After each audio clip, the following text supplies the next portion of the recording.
Yeah, I'm super excited to do this video because it's really going to be focusing on healthcare. So this is my beautiful baby girl Florence, and as you can see, she has fluoro pink, orange fuchsia hair going on. Now, she was a hair model for a hair colorist a few months ago, and she said that obviously since she got it colored by them, her hair's just been really damaged, it's breaking off a lot. So today we're going to be trying to protect that. So the first thing I'm doing is applying a lot, and I mean a lot. I'm not being stingy with this. I'm applying a lot of black Jamaican castor oil.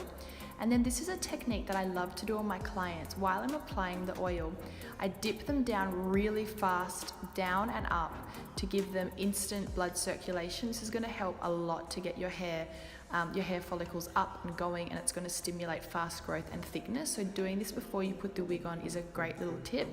Now she's just going to be brushing her hair back and putting an elastic band around it to make a little bun. You can also braid your hair down if you like, or this is another option. Now she is going to be using a wig cap today because her hair is pink and the unit that we're using today is dark. If you don't use a wig cap, it means that there'll be pink under the lace. So you only need a wig cap really if your wig and your natural hair color don't match. And then she's applying her foundation to make sure that it matches. And we're going to be applying the unit today. It's light brown lace, and then I just applied her foundation onto the lace so it matches. We're going to be using a little bit of Got To Be Glued. So she's just going over with some alcohol just to clean the area of her hairline. When you're using a unit with an elastic band, which all of my wigs come with, super easy to just pop on really quick, but you don't get ear coverage with an elastic band unit. So I got her to clean the area with an alcohol wipe just so we can put a little bit of Got To Be Glued around the ear. Now, just make sure when your band is on, it's really low. See how she put it on a little bit high, and I just readjusted it for her. Now I'm just going to be installing the 4 clips that your unit comes with. You don't have to wear these, but if you wanted to lift your hair up a little bit more, you can. Now this part I get a lot of questions about. I really do recommend for you to cut in like a U shape around your ear, around your unit. It's just going to mean that you get more coverage on your sideburn area, and it also means that the wig won't be pushing down on your ear. So it's really easy. You just lift the wig up, you hold the sideburns down like you want, and then you just cut around it. Now I'm just adding a little bit of the Got To Be Glued with my toothbrush and fingers around the ear line. The hairline area where the sideburns are, just to make sure that she is getting full coverage around that area. So with the elastic band, you don't need to use anything, but if you do want to lift it up, using Got To Be Glued will help a lot to set the baby hairs, to make sure that it's not shifting, and it just gives you that extra security. It doesn't damage your hairline, super easy to take off, it comes off with water. So if you did want something a little bit more secure, this is a really great option for you. Now I'm just making sure that she's holding the hairline down and setting it. And then I thought to set the baby hairs, I'll just go in with a little bit more Got To Be Glued here just to give her a little bit more security. So I'm not using the Got To Be Glued underneath the lace for the rest of the hairline. I'm literally just popping it on.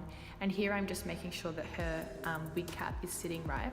So I'm just applying the gel on, and then I'm just going to use my comb, and you can use an eyebrow brush or a toothbrush and just set the baby hairs how you like. The wig comes with baby hairs, but you just need to set them down however you like. So the front's done, so now I'm going to be doing the back. I'm just using a baby wipe or like a makeup remover wipe. You can use this also if you don't have alcohol wipes. Then I'm applying a generous amount of the Got To Be Glued to make sure that she gets really good coverage and it's really secure at the back, because sometimes when you do a high bun, it can lift a little bit. So I blow dried it for about 10 seconds. I made sure it was really nice and sticky. Now I'm just using my fingers and my comb to push through to make sure that it's really securing nicely. And then after I do this, I'm just sort of playing around with it, trying to make sure it's securing really well. And then I'm going to set it with her scarf. So using a scarf or like an old stocking is really good, just to wrap it around the hairline. And I like to leave it for about 10 minutes while the wig's drying.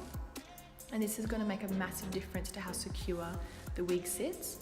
So if you do want to leave your unit on for maybe like a week or a week and a half with Got To Be Glued, I would definitely suggest to use a scarf.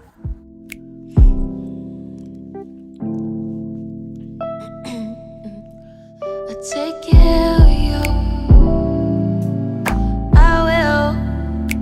Hey, even if I got a man down, I heard you a fan now. It's a little bit too late to take care of me. You could still Even if I got a man now, at least you know where I stand now. 'Cause